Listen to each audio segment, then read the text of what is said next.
గంపలగూడెం మండలం రాజవరం గ్రామ శివారులో వైసీపీ శ్రేణుల వాహనాలను అడ్డుకున్న పోలీసులు.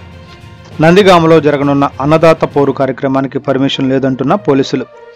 నియోజకవర్గ ఇన్ఛార్జి స్వామిదాస్ వాహనాన్ని మాత్రమే అనుమతించిన పోలీసులు. కూటమి ప్రభుత్వానికి వ్యతిరేకంగా నినాదాలు చేసిన వైసీపీ శ్రేణులు. నా పేరు ఉండడం కాదు, ఇప్పుడు మీరు ఏదైనా సరే నోటీస్ ఇవ్వాలి.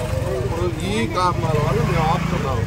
ఇది ఎక్కడో ఆర్డర్ మాకు చూపించండి, మేము డెఫినెట్గా గవర్నమెంట్ ఇట్లా చేస్తుంది లేకపోతే మేము గవర్నమెంట్ అడుగుతాం. ఇది నిర్బంధం, ఇది ఫండమెంటల్ రైట్.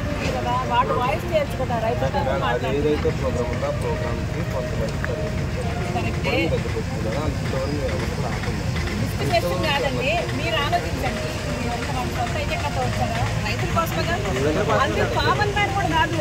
ప్రతిఫలం చేయడానికి ఒక ప్రొసీజర్ మీరు చూపించండి, మీకు వచ్చిన ఆర్డర్ చూపించండి, మీరు తర్వాత లీగల్ గా మేము అడుగుతాం.